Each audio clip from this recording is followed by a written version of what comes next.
Good morning and welcome to my virtual professional PLC learning community. It's a little different today. I'm going to be sending this video to you guys, my colleagues, and my PLC group, and you will be sending in questions for me, and I have all of that ready. So today my PLC is about comprehension strategies and how I have seen some great results only in the 2 months that I did try to incorporate these really hard every single day into reading groups. So I'm just going to jump into the meeting agenda. We're going to go over the vision statement, the problem, the research behind it, the question that I have for you today, some comprehension articles that go great into questioning and why we should question the author and why it benefits the student, which is what it's all about. And then 2 implementations that I have been doing, asking questions for the author and close reading. And then the next steps, so what do I do from here? Where do I go from here? And then my read. That's it. Okay, so my vision statement, student-centered, growth mindset, and momentum. When I ask my vision, these 3 words come to my mind, not only for my personal teaching future, but for my relationships for the students, families, and colleagues I work with. First, when I put my students' needs before all else and notice each one of their personalities each day, I am growing. I am also expressing that they can trust me to inspire them to become the best they can be. Second, when I push not only myself to get out of my comfort zone, I am reflecting this on my students, colleagues, to step out of theirs. So growth mindset will only happen when you're outside of this comfort zone and challenge ourselves to climb new mountains. Consistency of a growth mindset is everything. So having that consistency every single day, which leads me into my last point for my vision statement, is momentum. So I am just a media core teacher. When I have the energy of smiling every single day and setting a personal goal, I will be an exceptional teacher, not just a media core, and an exceptional leader. I am in control of my attitude and my effort. That right there is my vision statement. Okay, so here's the focus problem and research behind it. So students in 4th grade will meet or go above grade level at the maths reading. And to aid to that goal, these strategies will help their overall comprehension, not just with math scores, but with summative assessments throughout the year, and reading in the classroom, reading in general. I'll be presenting 2 implementations to begin the class immediately.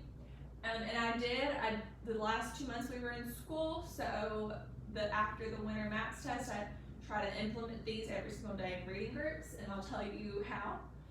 Based on the 2018-2019 reading math scores, 77% of students, so 10 out of my 14 4th graders, were scoring in the low average percentile on the spring 2019 reading test. Students will move up to the next percentile or higher by fall 2020. So that was my goal when I set this meeting in play, to have that half of my students move up to the next percentile. So with reading comprehension and with us being out for those 2 months with the unconventional kind of coronavirus in play, we are hoping for an increase when we return in the fall in maths with these reading scores, but we'll see how that goes. And then there's some maths data. You received the maths data for this comprehension. Since we are a nonprofit school, we cannot give out accommodations or have any plans for performance abilities. I believe this is the factor on some of these scores and to having to do with strategies for reading and comprehension for the entire year. I do small groups, which you guys know. I rotate between 4 groups, but it is something different if the student has a disability or a student has something that we cannot accommodate to, because since we are a private school and a nonprofit school. Closing achievement gaps is more urgent today than ever before, and dramatic success is possible. Academic excellence is difficult to achieve, but is not a controversial goal. And this is from Towards Excellence and Equity. We want to try to close this gap of comprehension with students. After we close it in the strategies and equip their toolbox to better comprehension, we are able to see an increase through reading throughout all subject areas, not just reading.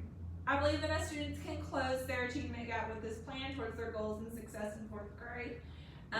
With this use of 2 comprehension strategies, close reading and questioning. Here's my question for you guys, so take a few seconds and reflect on it. I'll give you a few seconds to reflect on it, and then I'll go deeper into these strategies. So, how do you know if your student or if a student comprehends what you just read them? Whether it's a science article, a how-to piece in writing, a critical word problem in math, how do you really know if they understand what is being said? I'll give you a few seconds to think about that. Think about your own classroom. Think about how, I'll just let you think about it. Okay, so now that you have this question, let me go into some research behind it, behind comprehension. So, number 1, these are 4 articles, strong articles. I advise you to print them out and send them, and you can go to the links and look at them. I advise you to read each of them in depth. They have helped me. The first one goes into depth about the reasoning behind why we have been teaching comprehension wrong. So it goes into why we really haven't been teaching it. We are just giving kids these questions out of the textbook, out of a workbook, and saying, answer the question, when students, sometimes they don't even read the passage, sometimes they don't know half the vocabulary in what their question is being asked. So without teaching them the correct ways to get to the answers, we are causing these gaps. So this is where questioning and close reading come into play. The second article, it's from Scholastic, does a great job helping educators understand reading comprehension, so the science behind reading comprehension, all the components to reading comprehension, like inferencing, questioning, preview the text, activating prior knowledge. So these components and these strategies are really important, and that article goes into depth about that. We need to teach how to comprehend. This goes into the model, and I use it all the time. Not even just in small groups, but in whole groups. Show me, help me, let me, I show you, I'll help you, and you do it independently. This model is very, very important, and this goes into it. The third article is questioning the author. So it goes into depth of why we question the author, why we have questionings. It kind of eliminates those questions that we've been asking that aren't really right. It helps you understand text. It helps students form their own questions, and overall it helps their writing too. So that article has very good video too that helps you tie into other curriculum aspects throughout your day. And then the last article is about close reading, so digging deeper into that text. It helps kids dissect the text, not just read it, but go through it. And I'll go into detail on how I do that in the classroom. And then it goes beyond those ho-hum questions. So your deeper questioning. Okay, in order to improve overall classroom comprehension in my class, I will introduce questioning the author and close reading in these types of ways. These are just some things that I have brought into my classroom over the past year, let alone after the 2 months before we were on Corona. So guided reading groups, I've always had guided reading groups to go through 4 reading groups. Myself is where they get those strategies implementations. Progress monitoring, this goes into data binders. So we always look at the data. We are always going back and reflecting on how well we did on this passage, how well we did on this assignment. Book talks, book clubs, book studies. These are huge for questioning, getting into a small group with your own classmates. These will really help with those questioning skills that they're trying to develop. Reading Strategies book by Jennifer Saverlo. Oh, I use this daily. This is very important to have when implementing all comprehension strategies, all phonics, how to read a text. I really advise that book, but this is one that I've been implementing for this plan. Interactive notebooks in reading and writing. This will help with graphic organizers, close reading, technology, so using lots of articles, SERR, and then mirrors with words. And these are some strategies that I've been implementing to help with close reading and questioning. So this is what it kind of looks like in my classroom. This comes into play during our smaller rotations. Like I tell you, I have 3 to 4 of my students in the group at the time, and they'll rotate. I always introduce at the beginning of the school year what close reading is, but these students needed another step. So how we close read, and it's always fun to have little gadgets for them to read. So be the text detective.